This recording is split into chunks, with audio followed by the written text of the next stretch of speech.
There were many different motives for why the First World War was fought. Since 1871, Germany had emerged as a powerhouse, upsetting the long-established balance of power scheme in Europe.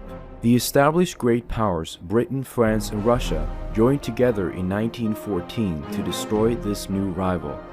On the 28th of June 1914, Gavrilo Princip, a Bosnian Serb and a failed student, assassinated the Archduke Franz Ferdinand, successor to the Austria-Hungarian throne. Austria-Hungary had signed a defensive pact with Germany, which Germany in 1909 reconfirmed by declaring that Germany was bound to stand by Austria-Hungary even if it had started a war. Austria declared war on Serbia, which started the First World War. Throughout the whole war, Germany wanted peace and had nothing to gain in the conflict whatsoever. Even if Germany was well on its way to win the war in December of 1916, Kaiser Wilhelm offered to negotiate peace with the Entente powers.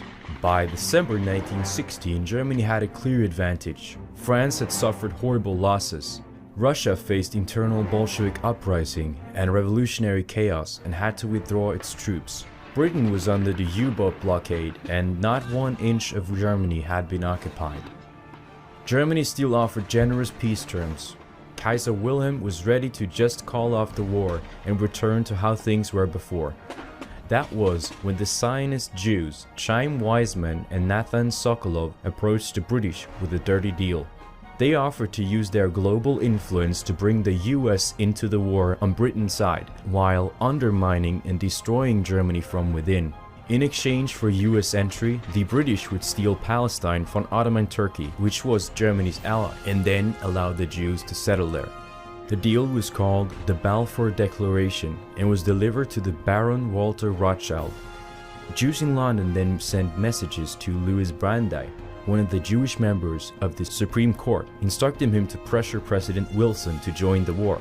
Other Zionist power brokers such as Bernard Baruch, Paul Warburg, and Jacob Schiff also pressured America to join. The British government agreed that they would support a Jewish homeland in Palestine in exchange for the powerful Jewish lobby in America getting the USA to join the Allies. British airplanes dropped leaflets over Germany, printed in Yiddish. The Balfour leaflets to win Jewish support in Germany by promising the Jews a homeland in Palestine after they have won the war.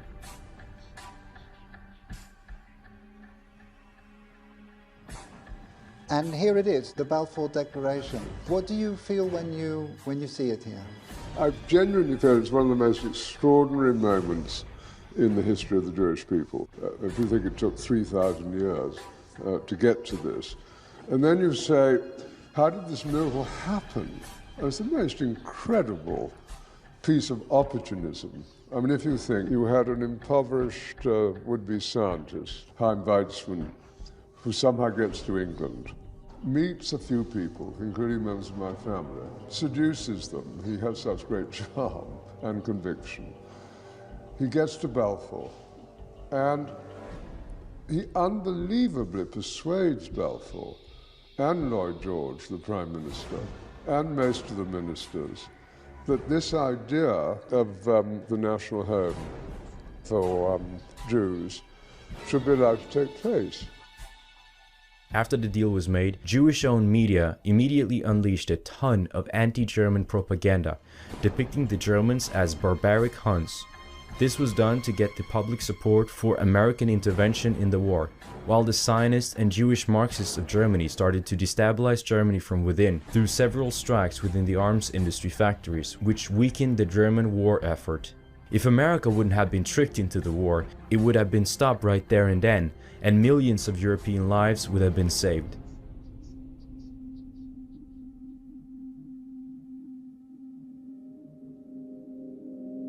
American entrance into the war was then carried out as promised. Lord Balfour was assuring the Zionists that Britain would fulfill its end of the deal after the war had ended, the theft and overthrowing of Palestine from the Ottoman Turks. Before more European blood would be shed on European soil, both Germany and Austria-Hungary again asked for a peaceful resolution. Wilson was forced to admit that Germany and Austria-Hungary had indeed expressed general peace proposals, but he casually dismissed them all. lying about how beautiful the post-war peace was going to be like, Wilson managed to trick so many war-weary Germans into an unconditional surrender and disarmament in November of that same year, 1918.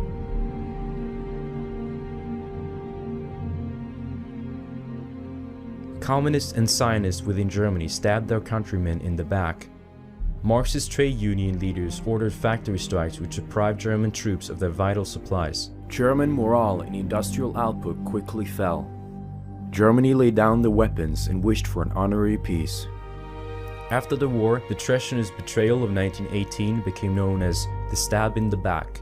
Germany had simply been betrayed from within by Zionists and communists, and consequently they were all tied together as enemies because they wished to see Germany fail.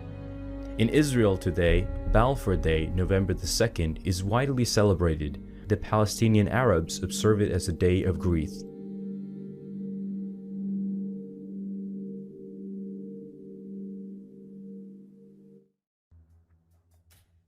In January 1919, the victors met at the Paris Peace Conference to financially crush Germany and determine the new borders of the defeated nation. Germany was not even invited and would not have any say in the final decisions, as the globalists ripped Germany to pieces. The conference also created the basis for a future world government, the League of Nations. The Zionist delegation that was present, that had brought America into the war, also made sure that former Arab territories of the Ottoman Empire were separated from Turkish rule and broken up into small states so that Palestine could become a British protectorate. The Jews then claimed to a piece of Palestine guaranteed by the League of Nations, exactly as Herzl had predicted in 1887. Out of the Paris Peace Conference came the brutal and notorious Treaty of Versailles on 20th of June 1919 and the Treaty of Saint-Germain on 20th of September the same year. Even liberal historians recognize the evil of the treaty today. A Germany that did not want any war, that had tried to avoid war, and had offered to make peace on numerous occasions throughout the whole war, was now totally disarmed. Germany was forced to pay massive war reparations in the form of money and natural resources. The crushing debt payments, 100 billion marks, equal to $1 trillion in modern currency, devastated the German economy and soon caused a hyperinflationary monetary collapse. The total sum of war reparations demanded from Germany were about 226 billion marks. The aim was to financially break Germany. John Maynard Keynes predicted that these harsh reparations would lead to the financial collapse of Germany. Germany's armed forces were restricted to 100,000 men, intended solely for police duties within the country, and conscription was prohibited. All German colonies were taken away from her. The same thing happened with a number of German areas in Europe. In total, Germany had to give up 13% of her lands. Several million Germans ended up stranded outside of the German Empire, and millions were forcefully expelled from their homes. Germany also lost large parts of their industry when key iron ore and coal assets disappeared. The industrial German Rhineland would be occupied by French troops for 15 years. The Treaty of Versailles was a devastating peace treaty for Germany. But the agreement also had serious economic consequences not only for Germany, but also for Europe and the world, as Germany was such an important brick in the world economy. The treaty contained 440 clauses. 414 out of them were specifically dedicated to punishing Germany for a war that the nation was totally innocent of. In the Times 1919, Winston Churchill expressed the ultimate goal of the treaty. Should Germany do business again in the next 50 years, we have led this war in vain.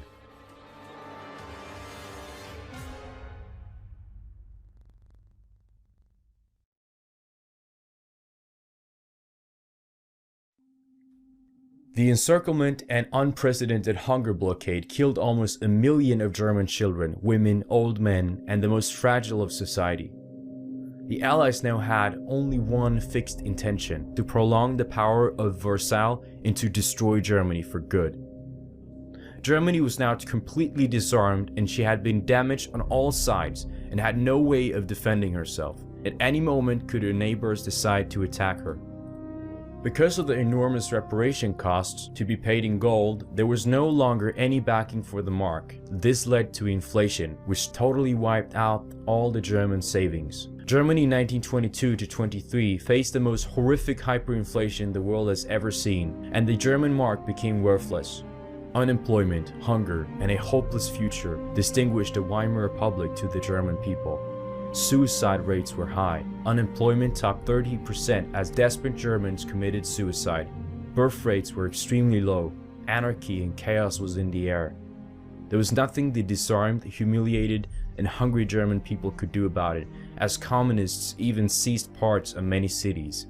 In 1929, the Federal Reserve caused the Great Depression. The researcher Boris Borisov, in his article titled "The American Famine," estimated the victims of the financial crisis in the US at over 7 million people.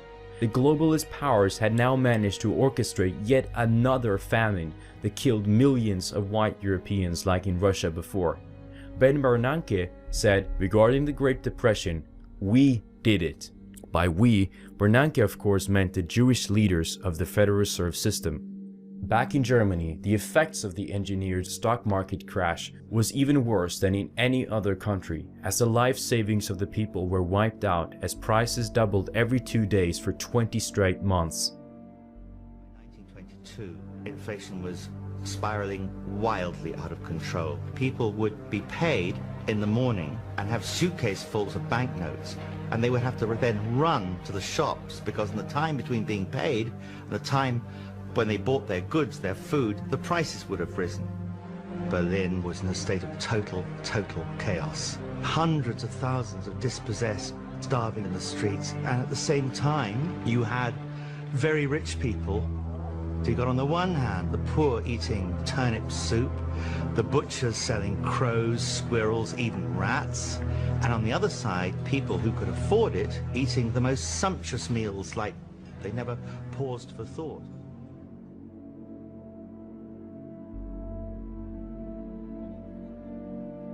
The Germans had to pay 2 to 20 billion marks for a single postage stamp. A loaf of bread cost 2 billion marks. A pound of butter cost 2 trillion marks. The German middle class was the worst hit and saw all their savings and businesses being destroyed. Starving families and their children begged on the streets. Many Germans refer to their devalued money as Judefetzen, Jewish confetti. Because whilst the Germans were starving, the Jewry lived their golden luxury life in the Republic. Germany was totally bankrupt in the end of 1929. The Jewish statistician Alfred Marcus estimated the average Jewish income for 1930 as 3 times the average income for the rest of the population.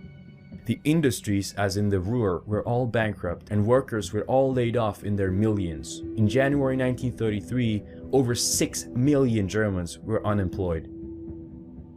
Although the Jews comprised less than 1% of the German population, the political influence of the Jews in the Weimar Republic was enormously out of proportion to their numbers in the population.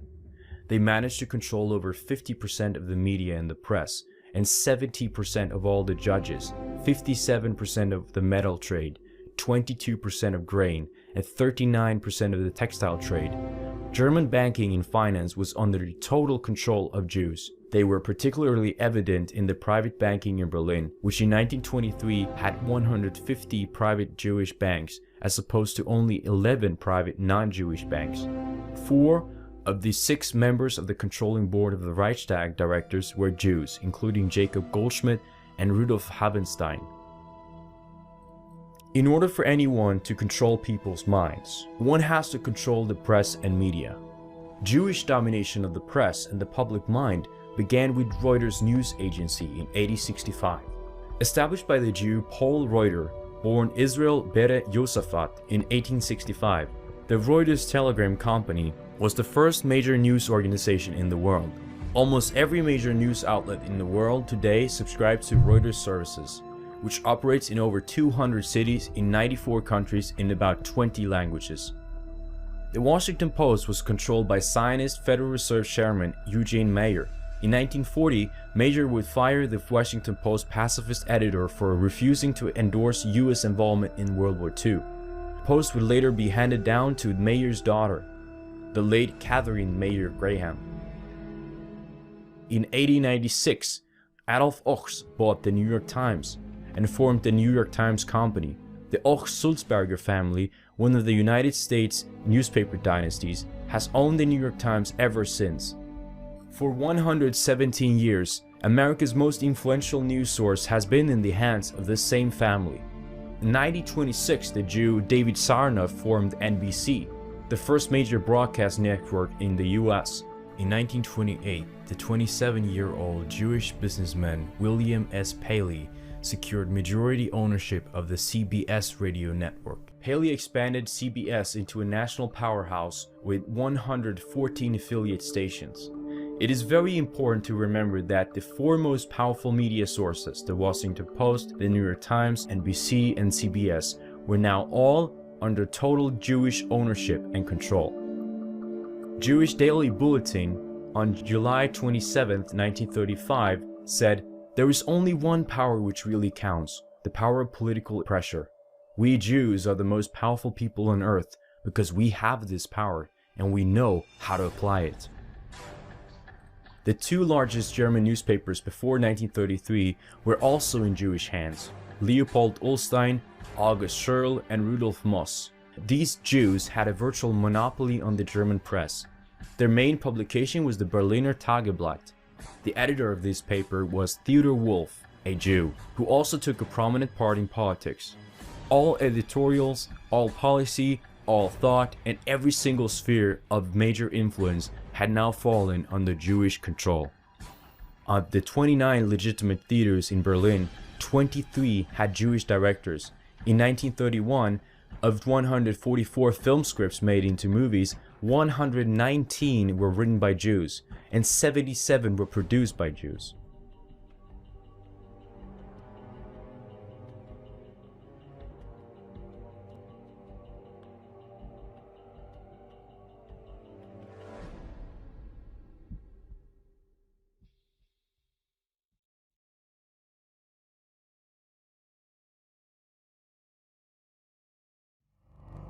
When you ask what have the Germans done to the Jews, you must always ask what have done the Jews to the Germans.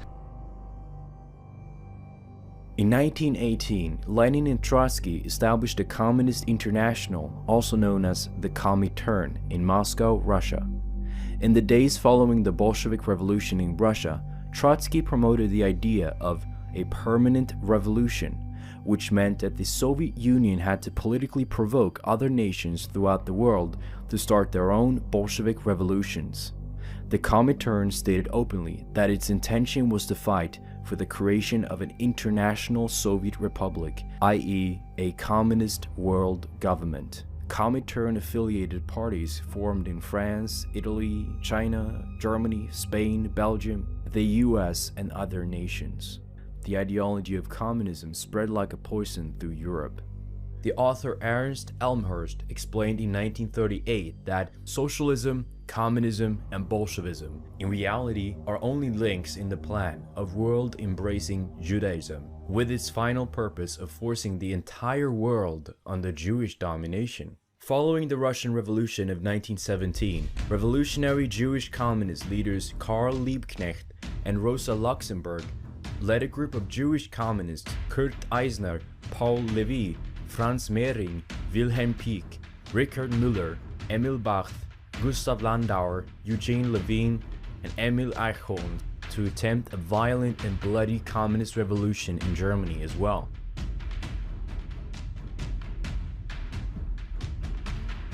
They were heroically stopped in 1919 by the veterans in the German Freikorps.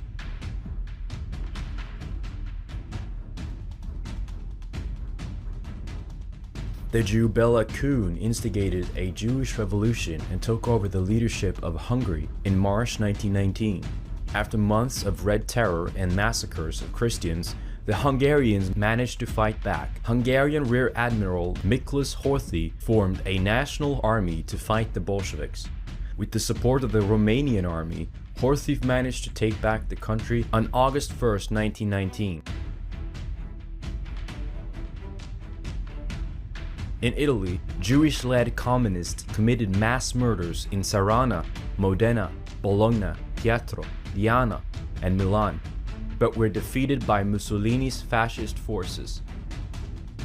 Fascism was a movement to save Europe from communism. Today, thanks to our globalist media, almost everyone thinks that fascism was something horrible. Fascism is, shortly, a defender of the nation, its culture, and people.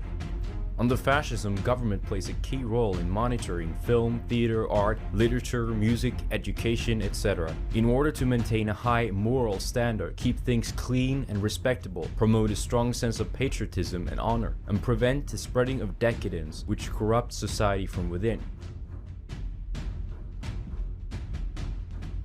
Even Winston Churchill thought that fascism proved the necessary antidote to the communist poison. He said of Mussolini, "Roman genius, the greatest lawgiver among men." Speaking in Rome on January 20, 1927, Winston Churchill said, "If I'd been an Italian, I'm sure that I should have been wholeheartedly with you from the start to the finish. Italy has shown that there is a way of fighting the subversive forces which can rally the masses of the people, properly led to value and wish to defend the honor and stability of civilized society. Hereafter, no great nation will be unprovided with an ultimate means of protection against the cancerous growth of Bolshevism." 12 years later, Winston Churchill will align his country and people with Bolshevism. Oswald Mosley was the fascist leader of Britain and tried to save his country as well, but never managed to get enough power. Cornelio Quadrano said, "Fascism means first of all defending your nation against the dangers that threaten it. It means the destruction of these dangers and the opening of a free way to life and glory for your nation." Jewish Bolsheviks then attempted to take Spain in 1936, which led to the bloody Spanish Civil War. The Jews launched an orgy of mass murder, rape, and destruction. The Jew Leiba Lazarevich Feldbin, Soviet Red Army officer, was chief of Soviet security in the Spanish Civil War.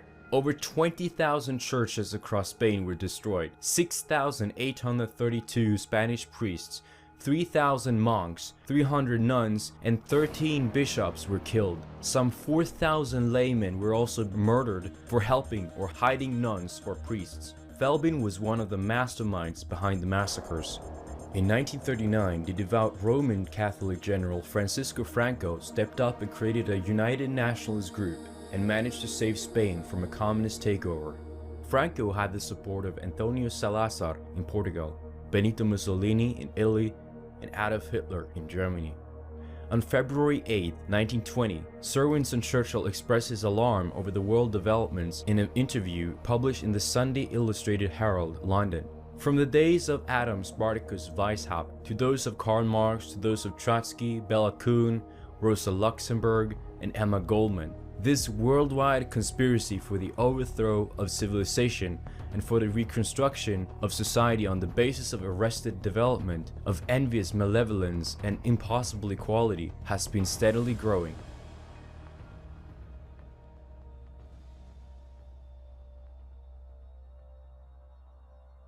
Ideological and cultural subversion is a subtle, gradual, and persistent undermining internally of another group's values, strength, and ways of life, with the aim of making them vulnerable. This is the strategy that the communists used when they infiltrated and took over societies from within, starting with Germany. The 4 stages of subversion are demoralization, destabilization, crisis, and normalization. The Soviets use the phrase ideological subversion. What do they mean by it? Ideological subversion is the process which is legitimate, overt, and open. You can see it with your own eyes. All you have to do, all American mass media has to do, is to unplug their bananas from their ears, open up their eyes, and they can see it. Only about 15% of time, money, and manpower is spent on espionage as such. The other 85% is a slow process which we call either ideological subversion, or active measures, активные мероприятия in the language of the KGB, or psychological warfare. What it basically means is to change the perception of reality of every American to such an extent that despite of the abundance of information, no one is able to come to sensible conclusions in the interests of defending themselves, their families, their community, and their country. It's a great brainwashing process which goes very slow, and it's divided in 4 basic stages. The first one being demoralization. It takes from 15 to 20 years to demoralize a nation. Why that many years? Because this is the minimum number of years which requires to educate one generation of students in the country of your enemy, exposed to the ideology of the enemy. In other words, Marxism-Leninism ideology is being pumped into the soft heads of at least 3 generations of American students without being challenged or counterbalanced by the basic values of Americanism, American patriotism. The demoralization process in the United States is basically completed already. For the last 25 years, actually it's overfulfilled, because demoralization now reaches such areas where previously not even Comrade Andropov and all his experts would even dream of such a tremendous success. Most of it is done by Americans to Americans, thanks to lack of moral standards. As I mentioned before, exposure to true information does not matter anymore. A person who was demoralized is unable to assess true information. The facts tell nothing to him. Even if I shower him with information, with authentic proof, with documents, with pictures, even if I take him by force to the Soviet Union and show him concentration camp, he will refuse to believe it until he is going to receive a kick in his fat bottom. When a military boot crashes his, then he will understand, but not before that. That's the tragic of the situation of demoralization. So the next stage is destabilization. This time, subverter does not care about your ideas and the patterns of your consumption. Whether you eat junk food and get fat and flabby, doesn't matter anymore. This time, and it takes only from 2 to 5 years to destabilize a nation, what matters is essentials: economy, foreign relations, defense systems. And you can see it quite clearly that in some areas, in such sensitive areas as defense and economy, the influence of Marxist-Leninist ideas in the United States is absolutely fantastic. I could never believe it 14 years ago when I landed in this part of the world, that the process will go that fast. The next stage, of course, is crisis. It may take only up to 6 weeks to bring a country to the verge of crisis. You can see it in Central America now. And after crisis, with a violent change of power, structure, and economy, you have so-called the period of normalization. It may last indefinitely. This is what will happen in the United States if you allow all these schmucks to bring the country to crisis, to promise people all kind of goodies and the paradise on earth, to destabilize your economy, to eliminate the principle of free market competition, and to put a big brother government in Washington, D.C., who will promise lots of things, never mind whether the promises are fulfillable or not. Your leftists in the United States, all these professors and all these beautiful civil rights defenders, they are instrumental in the process of the subversion only to destabilize the nation. When their job is completed, they are not needed anymore. They know too much. Some of them, when they get disillusioned, when they see that Marxist-Leninists come to power, obviously they get offended. They think that they will come to power. That will never happen, of course. They will be lined up against the wall and shot.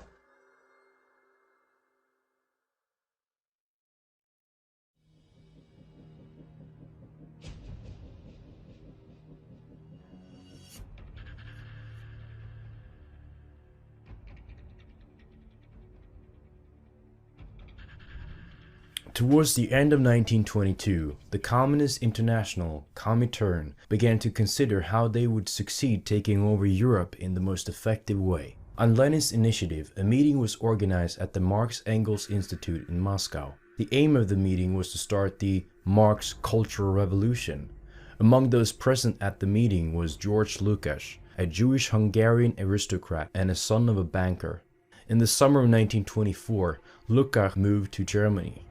Here he held the first meeting of a group of communist-oriented intellectuals. This gathering was to lead the foundation of the Frankfurt School. The institute had been officially established and funded by the Jewish millionaire Felix Weil. This institute was called the Institute for Social Research. Later it would be known as the Frankfurt School.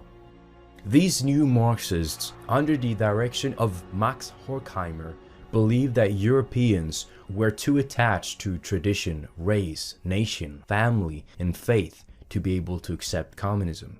Antonio Gramsci, while in prison, described that Marxism and communism could only flourish after a long march through the cultural institutions. Only then, after they had corrupted all Western values and made life impossible for us, could they impose the dictatorship of the proletariat.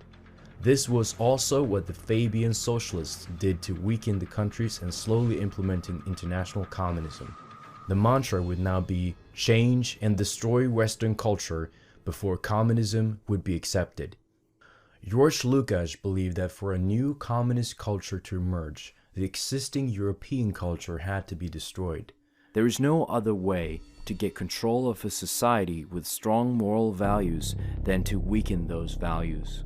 He said, "I saw the revolutionary destruction of society as the one and only solution to the cultural contradictions of the epoch. Such a worldwide overturning of values cannot take place without the annihilation of the old values and the creation of new ones by the revolutionaries." Willy Munzenberg said, "We must organize the intellectuals and use them to make Western civilization stink. Only then, after they had corrupted all its values and made life impossible, can we impose the dictatorship of the proletariat." Out of this came cultural Marxism, the subversive ideology which meant that gender, sexual orientation, family, race, culture, or religion, every single aspect of a white person's identity was to be questioned, every norm or standard in a society challenged and ideally altered and demolished in order to benefit supposedly oppressed groups instead of Europeans. This would supposedly create a society in which the Jews would not be seen as an outside distinctive class, where they could feel safer to climb to the highest positions in society without encountering much opposition from Europeans. The entire purpose of cultural Marxism was to delegitimize and banish European ethnic interests and replace them with minorities.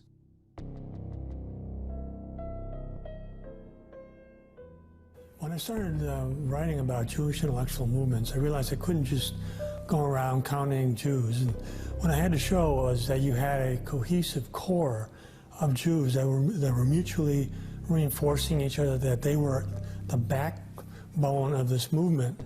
And I had to show that these people identified as Jews.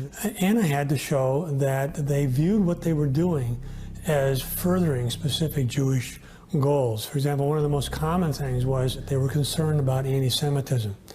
Quite a bit of my writing in my book, The Culture of Critique, was to show that the Jews who were the center of these Jewish intellectual movements were very concerned about issues like anti-Semitism. That they were trying to develop theories in which anti-Semitism was a pathology, in which anti-Semitism had no intellectual basis, in which it was just morally beyond the pale. The important thing was to show that Jewish identification was important in furthering of a specific Jewish goal. Now, that's not to say that this was a goal that all Jews have. We're not saying that all Jews are anything, as a matter of fact. For example, psychoanalysis had specific goals. They were concerned about anti-Semitism. But that doesn't mean that most Jews even believe in psychoanalysis or anything else. We're talking about a cohesive group of people. It's very easy to show that the Frankfurt School intellectuals, Max Horkheimer, Adorno and these other prominent Frankfurt School people had strong Jewish identities. Franz Boas, the famous anthropologist, very strong Jewish identity, a very deep concern with specific Jewish issues like anti-Semitism, and that they saw their particular intellectual endeavors as advancing specific Jewish goals.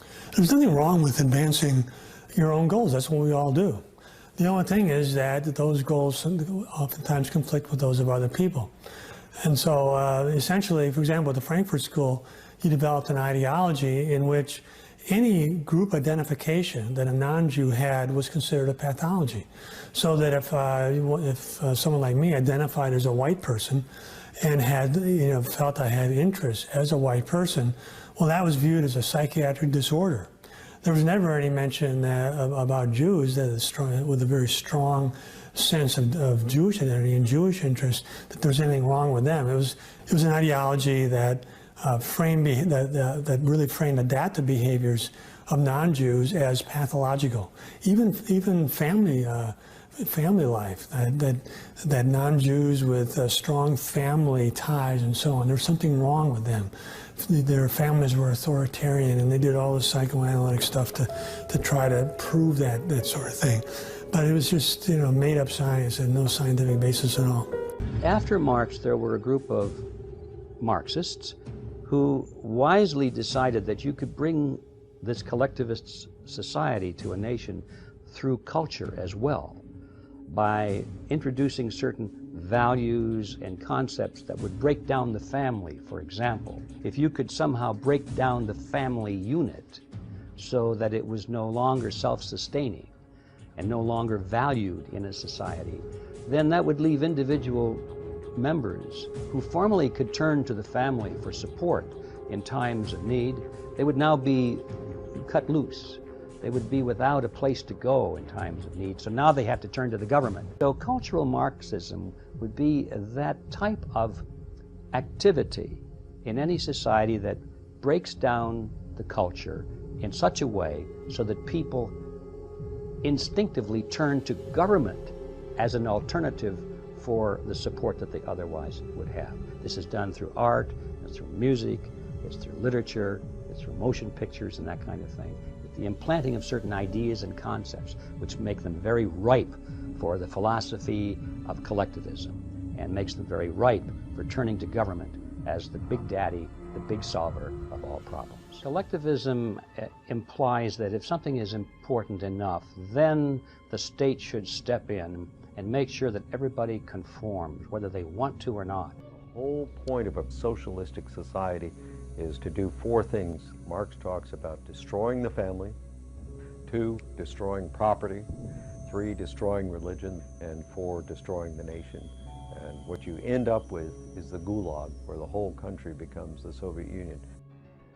Almost every movie that Hollywood puts out today must depict characters with at least one of the following attributes. 1, the protagonist and/or the antagonist are divorced. 2, the female is portrayed as dominant, controlling, violent, and/or one-up on men. 3, the male is portrayed as aloof, feminine, overly sensitive, and/or cheating. 4, somewhere in the family, at least one of its immediate members must be a lesbian, gay, bisexual, or a women's liber. Often, attributes are mixed in various proportions, and even mixed with a touch of schizophrenia, as males and females swap roles in fluorescence. One of the big themes in movies in recent years has been that the whites have almost tended to disappear from positions of being heroes, of being sort of idealized or something like that. In the place you have people like Morgan Freeman, who's cast as very responsible, moral, godlike figure, and so on. Or you have action figures like Will Smith and Wesley Snipes and so on. So you have an awful lot of sort of displacement of whites as media images in the last few decades. And whites are all often criminals. You often have blonde-haired, blue-eyed people playing criminal roles, playing people who are dishonest or weak or subservient, and the black characters being very strong, very wise. You'll often see, of course, black computer technicians, black scientists, black teachers and professors who are very wise and understand everything. Whites are portrayed as stupid, oftentimes as irresponsible, oftentimes as needing the advice of black people or other minorities. It's really the visual displacement of whites from center stage to the periphery. And I think this is preparing the white people for their displacement in the culture as a whole. Göran Rosenberg, Swedish Jewish author and journalist, explains the drive behind the push for destroying white countries by means of cultural Marxism. Historically, Jews had always thrived in nations and empires with multicultural, pluralistic, and tolerant environments, while they fared badly in strong ethnic or nationalistic societies. European Jews have always been the emblematic stranger or other. Therefore, by definition, a society where the stranger is welcome is good for the Jews. The future of European Jewry is dependent on our ability to shape a multicultural, pluralistic, and diverse society. The website smashculturalmarxism.com explains the phenomenon of cultural Marxism extremely well. Cultural Marxism, or cultural Bolshevism, degenerate culture, seeks to destroy everything good about society, what holds it together, what helps it to advance, what promotes intelligence and beauty. It seeks to degenerate society and take it to a lower form where people are less intelligent and more animal. It's based on the Marxist lie that everything good about society is all form of oppression. Every time anyone promotes cultural Marxism, they use the same line claiming it's about freeing people from oppression. These common cultural Marxist themes are all promoted by the same lie that they are done in the name of freedom. Liberalism, sexual perversion, degenerate art, degenerate music, mass immigration, anti-intelligence, and a promotion of people acting like animals, corrupted versions of feminism, multiculturalism, oppressing people of European ancestry, and destroying nationalism and destroying non-Jewish religion. Cultural Marxism is largely a synthesis of Marx and Freud. It is Marxism as applied in the cultural sphere and the analysis and control of the media, art, theater, film, and other cultural institutions in society, often with an emphasis on class, gender, and race. As a form of political analysis, cultural Marxism gained strength in the 1920s and was the model used by a group of intellectuals in Germany known as the Frankfurt School, and later by another group of intellectuals at the Center of Contemporary Cultural Studies in Birmingham, England. The fields of cultural studies and critical theory are rooted in and influenced by work of cultural Marxism. Cultural Marxism is formulated as a way to subvert European nations and civilization using methods other than direct political action. Theodor Adorno was also an original member of the Frankfurt School. With the help of the American Jewish Committee, he wrote a book entitled The Authoritarian Personality. The book's purpose was to make every group affiliation sound as if it were a sign of mental disorder. Patriotism, religion, family, and race loyalty were signs of a dangerous and defective authoritarian personality. The school's critical theory preached that the authoritarian personality was a product of the patriarchal family. This was one of the basic principles of cultural Marxism, the need to break down the family unit. Frankfurt School, at its base, developed the ideology that you had to sort of reject your family. By rejecting your family, you would then be more likely to accept, or you would be less likely to be anti-Jewish. And you know, it's a remarkable thing because they never supposed that Jewish children should reject their parents. If we're going to promulgate Judaism to the next generation, you have to have children who identify with their parents. But in the authoritarian personality, identifying with your parents, who were Christian especially, was the epitome of pathology. This had to be eradicated. What you see with the authoritarian personality is holding out individualism, radical individualism, as a cultural ideal. Now, of course, individualism has long roots in European society. But what you're talking about with radical individualism is giving up all your allegiances. You just become the isolated individual. This is not a prescription that Jews have ever adopted. I mean, if there's anything that is characteristic of Judaism, it's a strong sense of identification with a group. So essentially this is a prescription for the behavior of Gentiles that would essentially make them less likely to have allegiances with other groups. Because from the standpoint of Jews, what is the most terrifying thing is a group of non-Jews united by an ideology where they have a strong sense of group membership and which Jews are viewed negatively. I mean, the paradigm of that would be, of course, National Socialism in Germany from 1933 to 1945. Fundamentally, what Nazism was about was having a strong sense of being a member of a nation, having a strong sense that you're part of an in-group, and these other people are not, you're not on their page, Jews especially.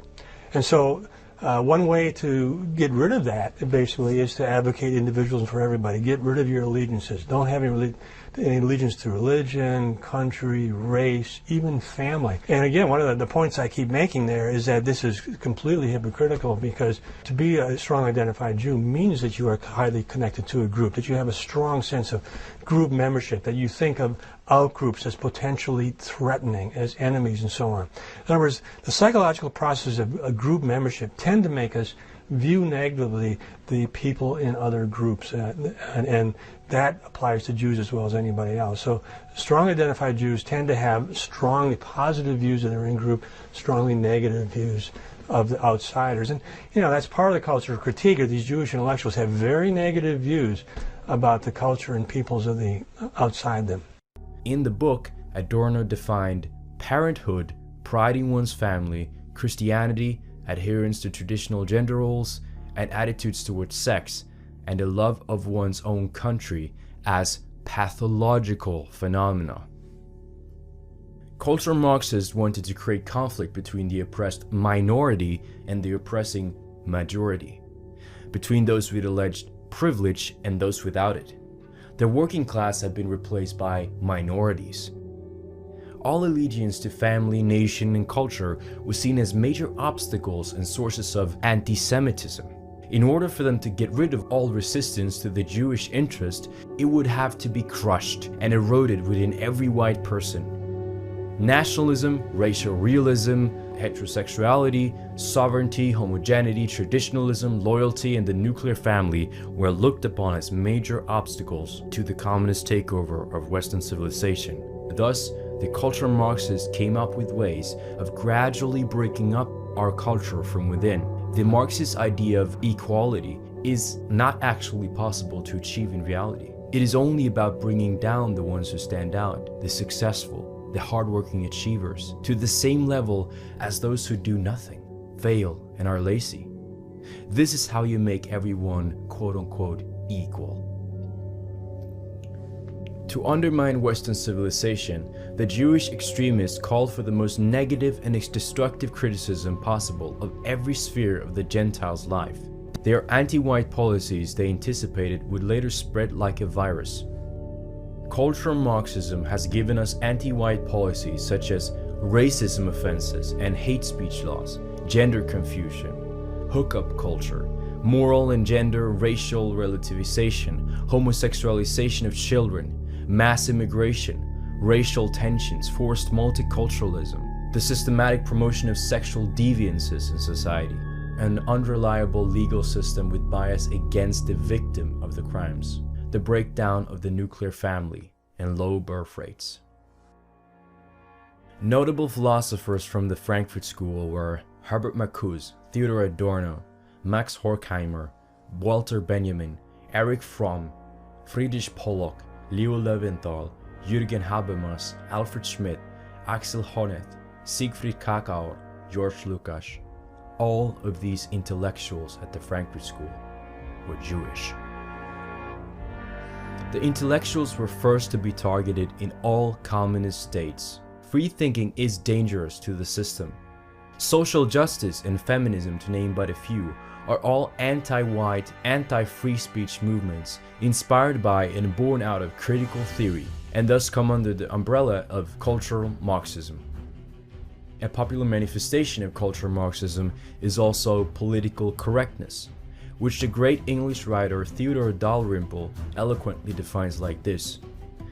In my study of communist societies, I came to the conclusion that the purpose of communist propaganda was not to persuade or convince, not to inform, but to humiliate, and therefore the less it corresponded to reality, the better. When people are forced to remain silent when they are being told the most obvious lies, or even worse, when they are forced to repeat the lies themselves, they lose once and for all their sense of probity. To assent to obvious lies is, in some way, to become evil oneself. One standing to resist anything is thus eroded and even destroyed. A society of emasculated liars is easy to control. I think if you examine political correctness, it has the same effect and is intended to. Feminism was part of the Jewish group evolutionary strategy, which came out of the think tank known as the Frankfurt School. Its goal was to cause resentment, division, and weaken the relationships between men and women in the Gentile society, to destroy the institute of marriage and the sanctity of the family. Women would be turned into working units. Feminism is the idea that women are free when they serve their employers, but slaves when they help their husbands. Through promoting abortion and radical feminism, the sexes would turn against each other and consequently lower their demography by preventing childbirth. Feminist propaganda would brainwash white women that marriage constitutes slavery for them, and that freedom for women cannot be won without the abolition of marriage and traditional relationships. Jewish intellectuals, Jewish activists have been very involved in feminism, for example. There has been a tendency to see the white male as something that has to be sort of demoted in society. But because there's no question that, say, in the year 1950, that white males ran the show in America. Feminism, women were happy to stay at home and have children. Now women are encouraged to go off and have careers, and they have very few children. My view is that it would be far better, I think a lot more women would be happier being wives and mothers than they would be getting into the world of work where they have to be competitive. They have to sort of pretty much put the family on the back burner. Sexism was an epithet coined by the abortion-promoting feminist Jew Margaret Feldman.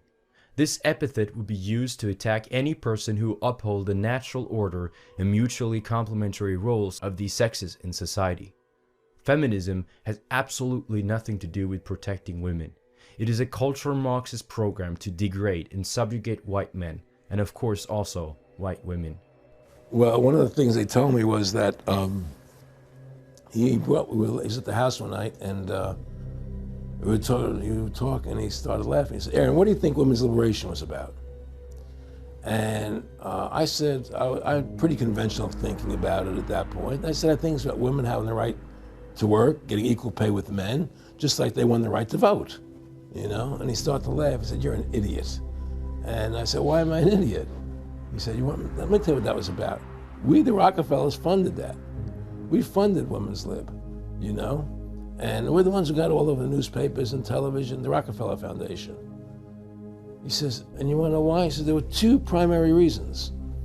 And one reason was we couldn't tax half the population before Women's Lib.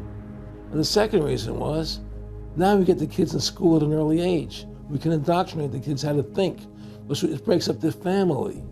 The kids start looking at the state as the family, as the school, as the officials, as their family, not as the parents teaching them. And so those are the two primary reasons for Women's Lib, which I thought up to that point was a noble thing.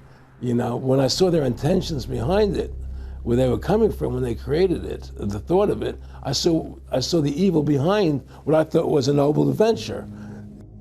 The Jewish radical feminist Robin Morgan stated that, "I feel that man-hating is an honorable and viable political act, that the oppressed have a right to class hatred against a class that is oppressing them. We can't destroy the inequities between men and women until we destroy marriage."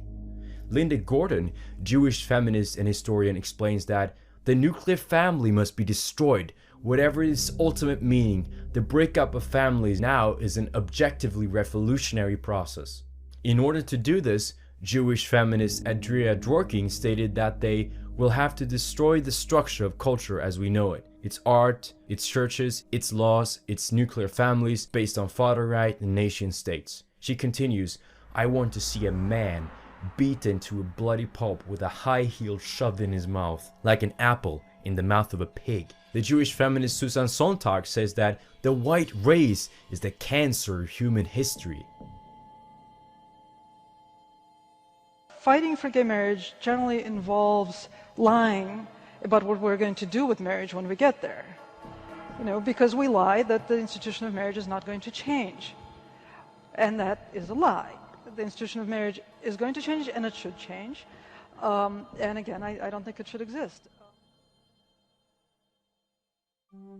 The hyperinflation of Germany attracted the international community to Berlin, and it was known as the moral cesspit of Europe, where any and every deprived sexual activity could be had. The cultural Marxist Jews had introduced decadence and immorality into German culture, movies, art, and theater. That's why people say Berlin is the Babylon of the 20s. Things that had been considered to be immoral, amoral, whatever, became irrelevant, and anything went. Prostitution was legalized in 1927. Mother and daughter teams offered their services to the same client simultaneously. There were no fewer than 17 different prostitute types in this brothel city.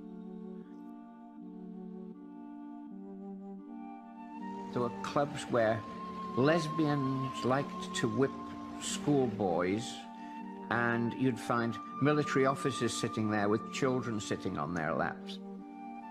So a lot of it was play acting, but there were quite a lot of people who also indulged in it. The first homosexual and transsexual propaganda theater plays were made in Berlin in the 1920s. The first adultery theater plays were made by Jewish authors. Places that you hadn't noticed would turn into outrageous strip clubs. The basements of the restaurants would be homosexual or lesbian romper rooms and sex clubs.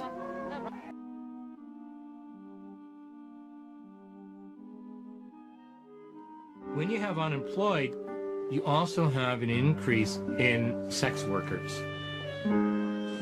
But it wasn't just Berliners. It was tens and maybe hundreds of thousands of young boys and young girls who were coming to Berlin to participate in this hard currency sex traffic. It was a city that was filled with lesbian life. There was the idea that everywhere you went, you didn't have to hide what you were. Pedophilia was normalized. Underage girls managed to make a lucrative living in Berlin as prostitutes. Little girls were freely available and could be ordered by telephone and deliver like takeaway meals to clients. Every intellectual was leftish. The whole political right wing, which basically came from Munich, did not play any role in the beginning. The whole town was in the hands of leftish ideas. Dr. Manfred Reifer, a well-known leader of the Jews of Bukovina, said, "Whilst large sections of the German nation were struggling for the preservation of their race, we Jews filled the streets of Germany with our vociferations. We supplied the press with articles on the subjects of its Christmas and Easter, and administered to its religious beliefs in the manner we considered suitable. We ridiculed the highest ideals of the German nation, and profaned the matters which it holds sacred." Jewish-owned publishing houses like Benjamin Harfst, Leon Hirsch, and Jacob Stahl and Company were distributing books that openly undermined Western traditional values. Jews also pushed an intensive campaign for free abortion, as Dr. Max Hodden, Dr. Lothar Wolff, Martha Rubin Wolff, Alphonse Goldschmidt wrote numerous articles encouraging abortion and birth control for the Germans to lower their birth rates even further. Leading the film and theater businesses were Jews such as Joseph von Sternberg, Bertolt Brecht, Erich Pommer, and a host of other Jews. Research into sexuality was led by Jewish sexologists Ivan Bloch and Magnus Hirschfeld. The transgender community encouraged primitive sex operations because men and women no longer felt comfortable in their natural roles. With prostitution, drugs, pedophilia, homosexuality, adultery, sadism, masochism, decadent art, and even bestiality rampant, Germany was an unsafe place for the traditional German family. The conservative Germans looked at Berlin with disdain, destroying what was left of the national spirit. Criminal gangs lived from prostitution, drug trafficking, illegal gambling, pornography, robbery, and burglary. The police were underpaid, corrupt, and felt totally powerless because of the constitutional limitations of police authority. Maurice Samuel was a Romanian-born Jewish and Zionist novelist, translator, and lecturer. In 1924, he stated explicitly in his own book, You Gentiles, that we Jews, we are the destroyers, and will remain the destroyers forever. Nothing that you will do will meet our needs and demands. We will forever destroy because we want a world of our own. The Jew Dr. Kurt Münster wrote in his novel Der Weg nach Zion, The Way to Zion, we have corrupted the blood of all the races of Europe. Perhaps we have infected them. Today, everything is unified. Our thinking is in everything living. Our spirit rules the world. We are the masters. For everything that has power today is the child of our spirit. One may hate us, one may drive us away, our enemies may triumph over our physical weakness, but we are no longer to be gotten rid of. We have devoured the peoples, conquered the races, defiled them, broken their strength, made everything rotten, lazy, and corrupt with our stale culture. Our spirit can no longer be exterminated. Rabbi Harry Wotton said, "The communist soul is the soul of Judaism." When we look deeper into the nature of communism, we see that it's essentially nothing else than Judaism.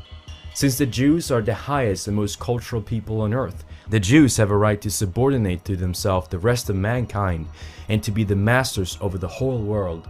The Jews will become the masters over the whole earth, and they will subordinate to themselves all nations. Judaism is communism, internationalism, the universal brotherhood of man, the emancipation of the working class and the human society. It is with these spiritual weapons that the Jews will conquer the world and the human race. The Aryans will be destroyed and Marxism will triumph. The honest Weimar Jewish poet Stefan Zweig now feared a backlash against Jewry, saying, "It's disgusting how Jews are taking everything by storm. Should it not be our responsibility to anticipate the justified anti-Semitic indignation and call our people back to their senses?"